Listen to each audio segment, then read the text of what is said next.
ನಮಸ್ಕಾರ ರೈತ ಬಂದವರೇ, ಈತ ಕಡೆ ಒಂದು ಸ್ವಲ್ಪ ಲಕ್ಷ್ಯ ಇಟ್ಟು ಕೇಳ್ರಿ. ಏನು ಇದೇ ಮಾರ್ಚ್ 23ನೇ ತಾರೀಕಿನಂದು ನಾವು KBJNL ಆಫೀಸ ಎದುರುಗಡೆ ಹೋರಾಟವನ್ನು ಹಾಕೊಂಡಿದ್ದೇವೆ. ಆವಾಗ ಏನು ನಮ್ಮ ಚಡ್ಚಣ ತಾಲೂಕಿನ ಮತ್ತು ಇಂಡಿ ತಾಲೂಕಿನ ಎರಡು ದಂಡಾಧಿಕಾರಿಗಳ ಮುಖಾಂತರ ಮತ್ತು KBJNL ಆಫೀಸರ ಎಇಗಳಾಗಿರ್ಬೋದು, AWಗಳಾಗಿರ್ಬೋದು ಮತ್ತು ಏನು ನಮ್ಮ ಮನೋಜ್ ಕುಮಾರ್ ಸಾಹೇಬ್ರ ಅವ್ರ ಎದುರುಗಡೆ ಆಗಿರ್ಬೋದು, ನಮ್ಮ ಜಿಲ್ಲಾ ಅಧ್ಯಕ್ಷರ ನೇತೃತ್ವದಲ್ಲಿ ಹೋರಾಟವನ್ನು ಮಾಡಿದ್ದೇವೆ. ಆ ಹೋರಾಟಕ್ಕೆ ಪಡೆದು ನಮ್ಮ ಜಿಲ್ಲಾಧಿಕಾರಿಯವರು ನಮಗೆ ಸರಳ ಭರವಸೆ ಕೊಟ್ಟರು. ಇಲ್ಲಪ್ಪ, ನೀವು ಹೋರಾಟವನ್ನು ಹಿಂಪಡೀರಿ, ನಾವು ನಿಮಗೆ ಖಂಡಿತವಾಗಿ ನೀರು ಬಿಡ್ತೇವೆ, ಟೇಲ್ ಎಂಡಿಗೆ ಮುಟ್ಟುವರೆಗೆ ನಿಮ್ಗೆ ನೀರು ಬಿಡ್ತೇವೆ, 1 TMC ನಿಮ್ಗೆ ನೀರು ಬಿಡ್ತೀವಿ ಅಂತೇಳಿ ಏನು ಭರವಸೆಯನ್ನು ಕೊಟ್ಟಿದ್ರು.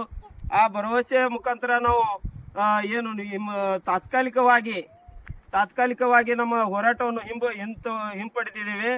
ಮತ್ತು ಸರಿಯಾಗಿ ನಮಗೆ ಅವರು ಕೊಟ್ಟ ಭರವಸೆನಂತೆ ನಡ್ಕೊಳ್ಬೇಕು. ನಮಗೆ 5 ದಿನ ನಿಮ್ಮ ತಾಲೂಕಿಗೆ ನೀರು ಹರಿಸ್ತೀವಪ್ಪ, 5 ದಿನದೊಳಗೆ ನಿಮ್ಮ ಟೇಲ್ ಎಂಡಿಗೆ ನೀರು ಮುಡಿಸುವಂಥ ಕೆಲಸ ನಾವು ಸತತವಾಗಿ ಮಾಡ್ತೇವೆ ಅಂತೇಳಿ ಇಬ್ಬರು ದಂಡಾಧಿಕಾರಿಗಳಾಗಿರ್ಬೋದು ಮತ್ತು KBJNL ಆಫೀಸರ್ ಆದಂಥ ಎಲ್ಲ ಆಗಿರ್ಬೋದು, AW ಆಗಿರ್ಬೋದು, ಎಲ್ಲರೂ ಸಮ್ಮುಖದಲ್ಲಿ ಮಾನ್ಯ ಜಿಲ್ಲಾಧಿಕಾರಿಗಳ ಫೋನ್ ಮುಖರಿಗೆ ಒಂದು ಬೆಲೆಯನ್ನು ಕೊಟ್ಟು ನಾವು ತಾತ್ಕಾಲಿಕವಾಗಿ ಹೋರಾಟ ಹಿಂಪಡೆದಿದ್ದೇವೆ.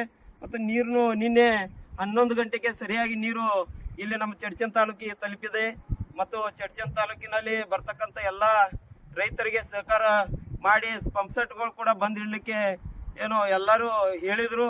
ಅದಕ್ಕೆ ನಾವು ಹೋಗ್ತೀವಿ, ಯಾವುದೇ ಏನು ಎಲ್ಲ ತೊಂದರೆ ಬರದೆ ಹಾಗೆ ನಾವು ನೋಡ್ಕೋತೀವಿ.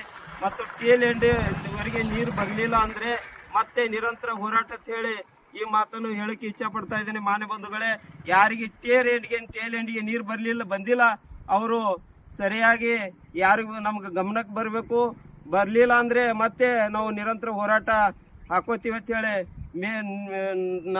ಎಲ್ಲ ಆಫೀಸರಲ್ಲಿ ನೇರವಾಗಿ ಎಚ್ಚರಿಕೆ ಕೊಡ್ತಾ ಇದ್ದೀನಿ.